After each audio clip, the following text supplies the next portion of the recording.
President Trump is crowing over a judge's dismissal of a defamation lawsuit by Stormy Daniels. On Twitter, the president suggests he'll take legal action against the adult film star, calling her, quote, horseface, and calling her lawyer third rate. They're both punching back hard. Joining us now, Michael Avenatti. He's the attorney for Stormy Daniels. Michael, thanks for joining us. Hi, Wolf. All right, so you hit back very quickly against the president today, calling him, and I'm quoting you now, a disgusting misogynist and an embarrassment to the United States. Is this just about helping your client, or is this beginning to get personal for you? Well, Wolf, I think it's been personal for a while for both my client and myself. But more importantly, Wolf, I mean, this is a disgrace.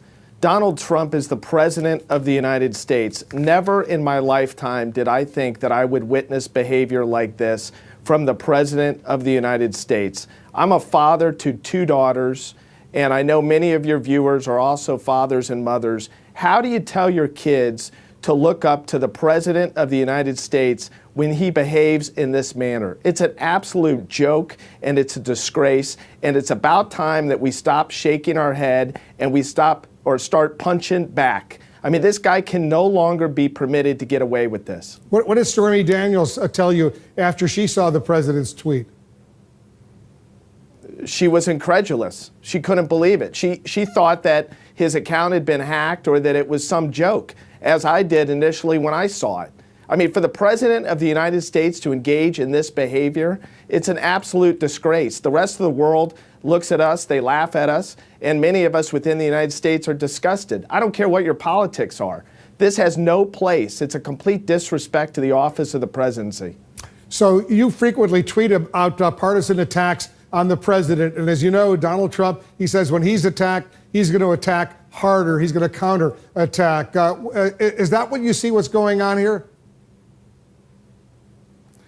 No, Wolf, I don't. I think that we're giving him exactly what he gives, and I think that's exactly what you have to do. That's how you treat bullies. You know, these wishy-washy approaches of the past that some Democrats have used, that has gotten the party nowhere. It's gotten the country nowhere. There's only one way to deal with a bully, and that is when they punch you, you hit them back twice as hard, and that's exactly what my client and I are going to continue to do if he continues to attempt to engage in personal attacks and the like. So he better pack a lunch. So when he attacks you and your client, you're going to attack him even harder. But how does that help your client? Well, because I think it helps the client by advancing our cause relating to the facts and hopefully dissuading him from engaging in this type of behavior. We're not going to engage in conduct like Marco Rubio and others back in 2016 that were afraid to go after this guy, and then on the single instances when they did, they immediately apologized and engaged in hand-wringing. I mean, that gets you absolutely nowhere. There's only one way to deal with somebody like this, and that is to go right at them. You and your client suffered a significant setback in court yesterday. Why are you now still so optimistic that you'll win on appeal? Well, we think the district court judge got it wrong on the defamation claim, Wolf, but also let me say this. The defamation case was a secondary case to the main case, which is the case over the non-disclosure agreement. I don't think Donald Trump is smart enough to understand that. I actually think that he believes that he won the NDA case, which is laughable. I mean, this is what happens when you elect a moron to the presidency of the United States, somebody that doesn't even understand basic law. It's clear from Donald Trump's tweet that he believes that he actually prevailed in the NDA case, which has never been stronger at this point. What do you say to your critics, and there are plenty of them out there, who say you only care about grabbing publicity right now so you yourself can run for president in 2020? No, I don't believe in that at all. I believe they're absolutely wrong. Well, if you know what I believe in? I believe in the rule of law. I believe in facts and evidence. I believe in the truth. And I believe calling this president out for his BS every step of the way. That's what I believe in. And just finally, you are running, is that right? No, I have not announced whether I'm running. I haven't made a decision. What I will say is I'm traveling around the country.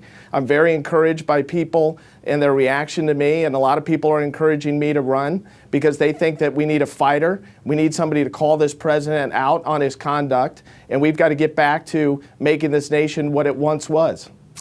Michael Avenatti, thanks so much for joining us.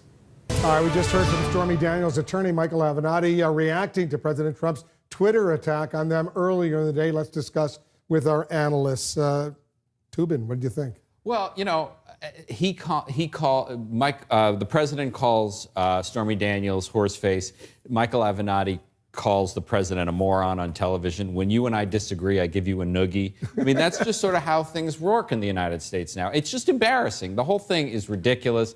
Michael Avenatti lost the case yesterday. That part of the case, there's no question. This is a total victory for the president, but there's more of the lawsuit to come about the non-disclosure agreement. But just the coarsening of the discourse is discouraging. Avenatti didn't start it, but he's certainly a big part of it here. Yeah, but it's amazing that the president of the United States calls this woman, even though she's been extremely critical of him, lawsuits and all that, horseface. I do think it's astonishing, although maybe it shouldn't be surprising. We've heard this kind of language before. That said, I do think it's important to keep in mind that the ethical obligation of an attorney is to represent the interests of their clients. It's really difficult to understand how Mr. Avenatti's tweets and statements and media appearances like the one we just saw actually further the interest of his clients. And just because we've seen the president of the United States sort of ignore any sense of professionalism or ethics doesn't mean that we should tolerate it sort of generally. You know, it's not the first time the president has gone after a woman who's been critical of him based on her appearance. Let's put these pictures up on the screen. As you can see right now, let's put them up on the screen. There you go. Senator Elizabeth Warren, he calls her Pocahontas. Mika Brzezinski of MSNBC, bleeding badly from a facelift. Hillary Clinton doesn't have the look. Stormy Daniels, horseface. Omarosa, dog. Megyn Kelly, bimbo.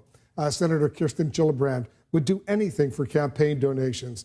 Carly Fiorina, look at that face. Would anyone vote for that? You know, so there is a history here of the president going after a woman critic based on her appearance. That's right, certainly specifically on her appearance. And I think that to the point of it shouldn't be a surprise here. This is so on brand for President Trump. And, but therein is really where the problem lies with our culture, this political moment. The fact that you have these very rude remarks coming from the president, somewhat of a typical Tuesday here in Washington. I think everyone acknowledges that this is a moment in our culture that is a problem. But we have certainly seen this sort of tactic from the president before, this sort of playbook where he feels like his back is against the wall on a certain issue. In this point, the situation with the Saudis, and he feels like he has to lash out at that low-hanging fruit. And this is something that he certainly wants to engage on. I do think it's worth noting that this isn't only something that Trump does whenever he's being insulting. He reduces women to their looks, even whenever he's praising people. Whenever UN Ambassador Nikki Haley announced her departure last week, he said that she brought an element of glamour to the role. And so I think it's more than just him sort of hitting back. It actually does say something about the way he views women, even women who have obtained high-ranking office in this country. But he won in this particular case. The lawsuit was dismissed. That was great news for him. Well, certainly it is a victory for the president. As Jeffrey pointed out, there's more to come specifically with respect to whether or not Stormy Daniels can be freed from the non-disclosure agreement that she had entered based on her alleged affair with the president. But the more important piece of this is, of course, this record that the president has of using derogatory language to describe women. And you pointed to so many of the examples on the screen. He also has gone after the women who have accused him of sexual assault. He's attacked their physical appearance, essentially saying who would harass her. He's called them liars. He went after Brett Kavanaugh's accuser, Christine Blasey Ford. He went after Heidi Cruz, the wife of Senator Ted Cruz, during the course of the Republican primary, tweeting a comparison of a photo of Heidi and one of Melania Trump. So this is really who he is. It's informative of the way that he views women. And of course, it sets a tone from the highest office in the land. He threatens them in his tweet today, part 2 of the tweet. He says, great, now I can go after Horseface and her third-rate lawyer in the great state of Texas. She will confirm the letter she signed, the non-disclosure agreement. She knows nothing about me, a total con. Well, and in his defense, he got attorney's fees in that defamation case. I mean, which is very unusual in federal court, that a judge thinks a claim is so weak that he gives one side attorney's fees. Now, that doesn't guarantee he's going to win in the non-disclosure part of the case, but you know, the fact that he has the opportunity to go after him, and remember, there is an arbitration clause in the non-disclosure agreement, which a lot of federal judges say, I want to get this case out of my courtroom and into arbitration. Michael Avenatti has a response to that. Maybe the judge will buy it, but the president is in a good legal position as regards Stormy Daniels right now. That said, I think it's worth noting that actually the most legal significance of this exchange is not in this case at all. It is in the separate statement that Michael Cohen made in the Southern District of New York, in which he discussed whether or not the president of the United States might have directed him to make payments potentially in violation of campaign finance law. So I do think that in terms of the sort of broader context of Trump's potential legal troubles, this is a little bit of a distraction.